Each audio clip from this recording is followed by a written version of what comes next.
Hey guys, welcome to Checkpoint. I'm Francisco Lozano. I'm Will Strickland. And I'm Victoria Haynes. I'm the managing editor for The Appalachian, and I write video game reviews. All right, so today we are talking about our impressions on Bulletstorm Full Clip Edition. Warning, it is a super spoiler zone, so if you haven't gotten a chance to play the game or you don't want the first couple of hours spoiled, hit pause and then come back to this video when you guys are ready. So let's get started talking. What are you guys' impressions? We'll start with Victoria, actually. Okay, it's very chaotic in the sense, I played this when I was in 9th grade, and I think I thought it was way more enjoyable, whenever I was in 9th grade as to now. Just because, I think I had enjoyed, the mindlessness of it a lot more when I was younger, I think. But I still, once I got into the groove of playing it, it was I didn't want to stop in that sense. I could feel that. What about you, Will? I've had a lot of fun playing Bulletstorm. This is my first time playing it. I didn't play it when it first came out, but I'm having a lot of fun. It's lots of replay value. It keeps you addicted. The skill shot system that we'll get into is so fun to play, and it's so addicting to just try to get every single skill shot. So far, I'm really enjoying the game. I'm looking forward to going through it more. Good, yeah. I'm also very enthusiastic about continuing to play this game. Unlike Mass Effect, which I still honestly, I still get nightmares. It was a bad taste in my mouth. But talking about Bulletstorm, I didn't play the original one, so I've only gotten my hands on this, and I find the inner child in myself really loving just the mindless, dirty potty jokes and just the blood squirts and splats. And you're talking about skill shot, or it's called skill shot. Yeah. So I love that system. Right. So the whole system is based on it's called a leash, and it's just you've probably, if you've seen anything from Bulletstorm, you've seen this. It's like this blue thing on your wrist, and you throw it out, and you can pull enemies towards you, and you can interact with the environment. And when enemies are pulled towards you, they're kind of slowed down in anti-gravity. So that's where you can get some cool shots. You can kick them off the edge, kick them into a piranha-filled lake. You can aim for their heads, aim for specific limbs. And the skill shots, it's just measuring how you killed someone and how intricate you got. Yeah, how fashionable the kill was. Right. So there's my favorite so far is you kick a hot dog stand towards people and you blow it up, and that's Sausage Fest.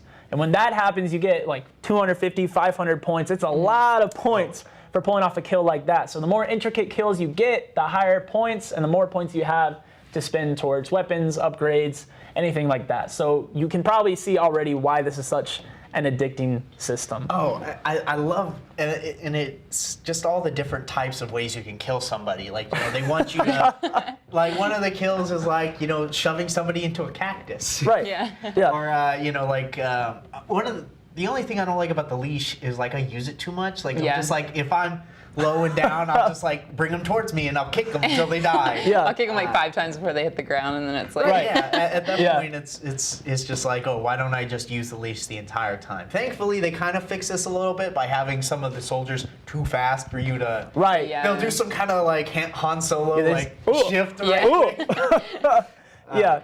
I mean, this game in terms of story, this is I would say this is almost a parody of the bro shooter of the Call of Duty. It does not take what's good, bro, that type of game. I mean, the humor it's not funny. It's so not funny. It's funny. It's just ridiculousness. All the gore, the explosions. Everyone's so built and big. It's so ridiculous, and I love how crazy it is. It's the Michael Bay movie of video games. Right. Every explosion, everywhere you turn. Yeah, exactly. You can expect a Call of Duty game. Any vehicle you enter or see will probably blow up. Yeah.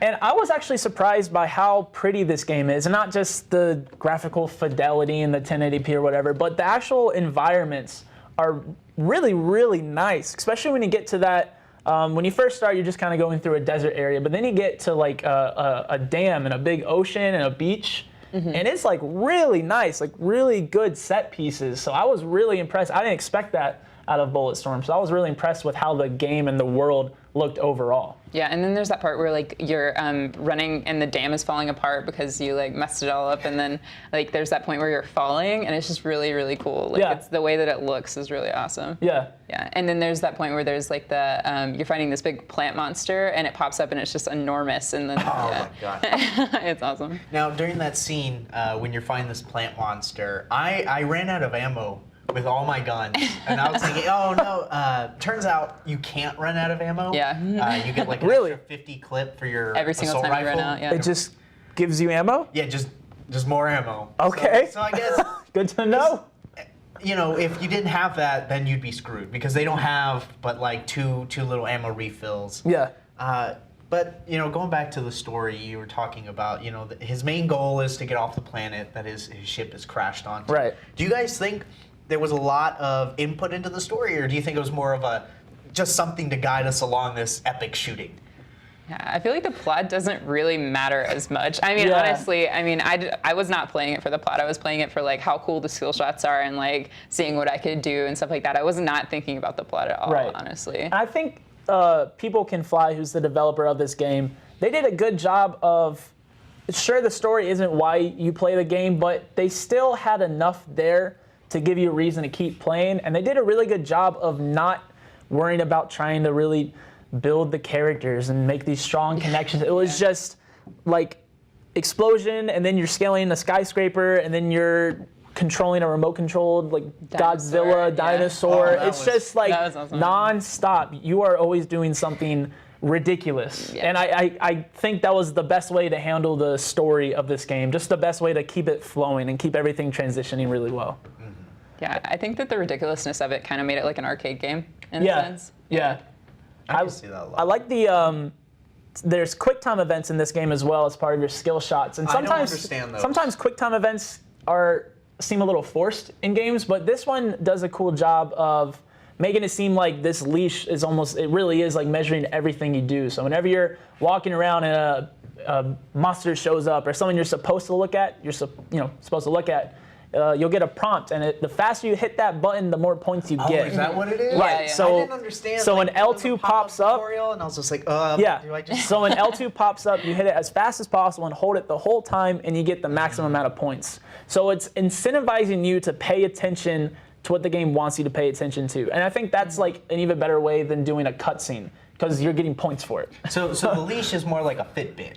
Yeah, in a way, it's like I don't know if the enemy, what's his name? I don't want to say Serrano. That's Serrano. a pepper. It's Is it Serrano. really? Is it Serrano? Serrano? Okay, Yeah, Serrano. the enemy is Serrano, and it seems like he's created this system that just like he's just measuring everything you do, and part of it is how fast you climb monkey bars and how fast you look 25 at points things. for every time you... Those are hard. you do it the right I way, have which is I never. just feel like it's not synced up because I have to hit I feel like I have to press the right trigger faster than the left trigger. I don't know. I don't think I've it's never worth gotten 100 points. 100% on those things. I usually get 25 on the first one and then 0 the whole rest of the way exactly. through. Yeah. I think that might be like one of my gripes with the gameplay, at least, is that like stuff like that isn't as fluid as I wish it would be. You know, like sometimes I'll go to jump over something and I'll have to tap X like a bunch of times. That's a good comment. You know? Even though if you need to jump over something, it lets you do it with a prompt.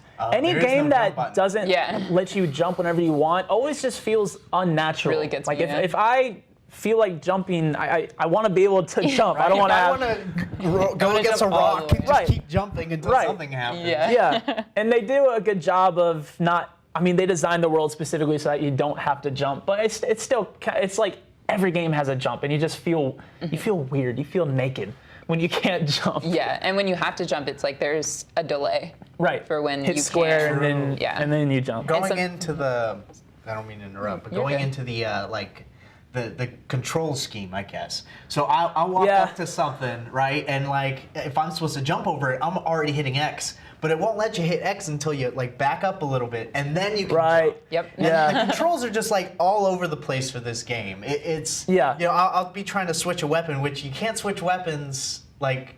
I didn't know how to like change out my shotgun for a pistol, but turns out you got to go to one of the You gotta go to the drop kits. Drop Yeah, kits, drop and kits. then you can switch them out. Yeah. Or if somebody else dies, then you can pick up that gun, and then you have 2 ammo for it. Yeah.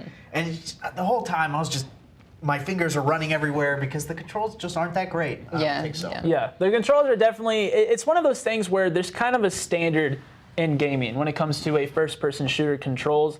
And I'm not going to knock someone for trying something different, but when there's no point in trying something different, when making sprint the X button and making kick the circle button, it just seems, I don't know. It seems like you've got to take a lot more time than usual to learn the controls Right, and of the if you want to do the special powers, you got to press one button to load it, and then the other button you can shoot it, and then I found out you can repress the first button and it will deactivate the power. Which it took me forever to realize that. And you know, the tutorials, I guess, if they're going to do a unique control scheme, give us better tutorials on how to use it. Exactly, because it's not intuitive. Not at all. So what are you guys' final thoughts on Bulletstorm? Buy, pass, Well, I want to hear burn? what you have to say, because you played it when it first came out, and then you've played it now. I think thinking back about it, it might be a little too just monotonous for me in the sense where, like, back when I played it in 9th grade, that was what I loved. I loved, like, FPSs and stuff like that. But now I'm more like onto story-based games like The Witcher and like Horizon and stuff like that. So, so it's like it's not as fun for me anymore. I mean, I get where the appeal is, and I did enjoy myself when I kind of got into it, and I'd been playing it for an hour or so and stuff like that. But I don't think I'd actively pick it up and be like, this is something I want to relive. I think that's something I didn't really understand. Like, why did they feel like they needed to remaster it? Right. You know? There's like this game came out what 09? Yeah, originally? roughly. And they Yeah, I think so. remastered it now. It's like with Avatar. They're making confused. a sequel now. I guess people want more Avatar. Do people care? So would you say this is worth buying? Personally, I'm gonna return it because I bought it. But I think if it's your type of thing where you just kind of want something to play that doesn't require a lot of don't have thought, to think. that doesn't require thought, I think that would be. I think it's worth it. But for me, not as much. Okay. Yeah. Well, you will. I've really enjoyed this game, and I'm definitely planning on going through the full campaign. And actually, this comes with a version where you can play as Duke Nukem throughout the entire campaign. So I'm planning on doing that as well. Definitely, I think it's worth your time. It's worth playing. Maybe wait for it to drop in price a little bit. But yeah, I'm enjoying it, and I'm gonna keep on playing it.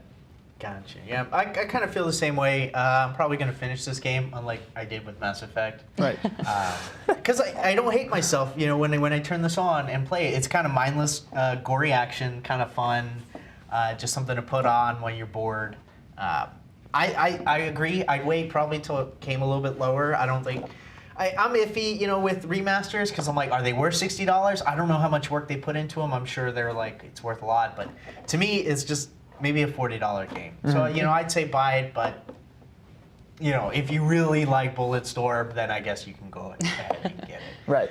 So that is all we have for you guys today. We want you to know what you guys think about Bulletstorm Full Clip Edition. Let us know in the comments down below. Now, if you guys want to subscribe and like to stay up to date with all your gaming and tech news, you can stay tuned right here. Make sure to check us out at facebook.com/glitch.news as well. We got all of our past episodes on there. Oh, and remember, and with that, I guess our checkpoint has been reached.